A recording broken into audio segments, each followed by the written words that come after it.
Good afternoon, everyone. My name is Wanda Lawson. My group members are Yugita Budra, Chrisan Bakos, Louisiana Derup, Ravindra Jodo, and Trevor Tobin. And today I will be presenting on SNP and haplotype. Now, firstly, these are the questions or the aim of our presentation today: to discuss briefly the roles of haplotypes, SNPs, and discuss the applications of these two analysis. Now, firstly, what is SNP? Now, SNP stands for single nucleotide polymorphism, and it is a type of genetic variation that is caused by a point mutation. When we say point, we mean only a single allele or a few alleles are changed due to a mutation which can occur during cellular replication. And this mutation can be in different forms that we already know, such as substitution, addition, removal, and so on of base pairs. Now, this is basically an example showing you a SNP where you have one person has a allele, where another person at the same location has a G allele, and a third person has T. Now, this simple variation distinguishes these three different organisms, and we call it a SNP, or a type of genetic variation. Now, moving on to haplotype. Now, as the name sounds familiar, this is probably because it comes from the two words haploid and genotype. Now, what haplotype basically is that it is also part of a genetic variation, but the difference is that this variation occur in genes, meaning multiple alleles are involved in this mutation, and also it is inherited. Unlike the SNP mutation, the haplotype is inherited from one specific parent, hence the name haploid for half, or specifically one. Now, this is basically an example showing you of haplotype. And then our second question is the prevalence of SNPs in the human genome.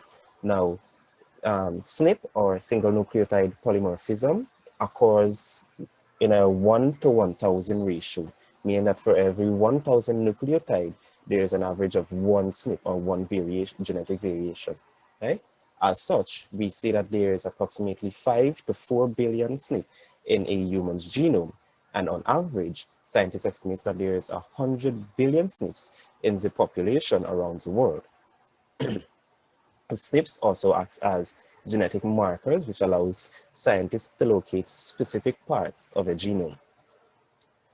I will now hand you over to Chrisan Bakos, who will be taking you through the roles of haplotypes in bioinformatics. Good afternoon, everyone, and I'll be looking at the role of haplotypes in bioinformatic analysis. Now, the first role is that it aids in the investigation of population-specific genetic structure, as well as functionally mapping regions of disease susceptibility. It also identifies functional interactions between SNPs at the same locus. It can examine stretches of DNA near the SNP cluster to try to identify the gene or genes responsible for causing the disease.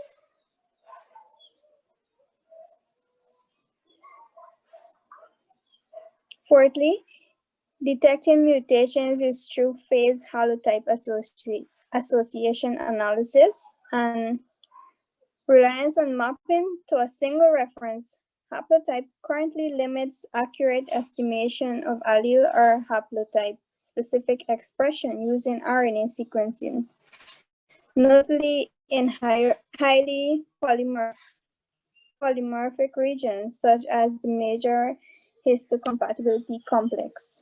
And lastly, Haplopainter, is a user-friendly pedigree drawing application with special features for easy visualization of complex haplotype information.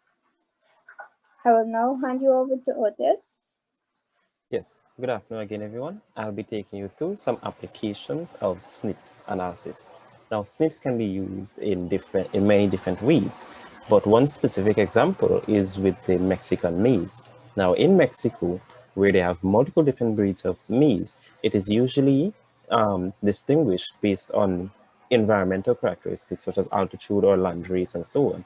But due to recent studies, they have been seeing ways of which they can distinguish the different types of maize crops using SNPs or very specific genetic variation between each different types of landrace maize. And that is one analysis or one way of applying SNPs to distinguish different organisms or between different species. An application of haplotype analysis is with the Japanese apple. Now, what is done in this experiment or this study was that various different breeds of apple were crossbreed to find out which characteristics were more dominant over which, such as if the green skin was dominant over the red or if the red was dominant over the green. And what was the result was the Japanese apple, and this basically showed or helped to indicate to scientists which characteristics were more better and more dominant over the others.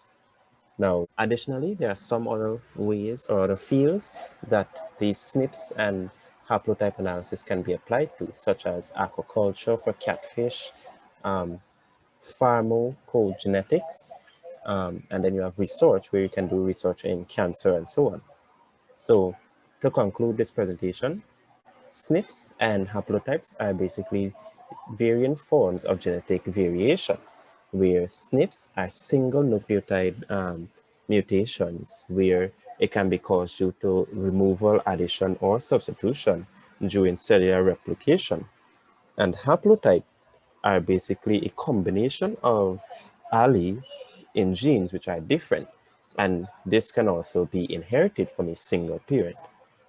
SNPs are also in a 1 to 1000 ratio, meaning for every 1000 nucleotide, there is usually one different, there's one SNP found. It carries out various different roles, such as genetic markers and helping to identify various structures in the genome. SNPs and haplotypes can be applied to agriculture with the use of number of different crops, such as, for example, the two that we give, which are the Japanese apple and the Mexican maize. It can also be used in various different ways as well, but those are just some of the varying examples. And with that, it brings us to the end of our presentation, and these are our references, and I'd like to thank you for your time.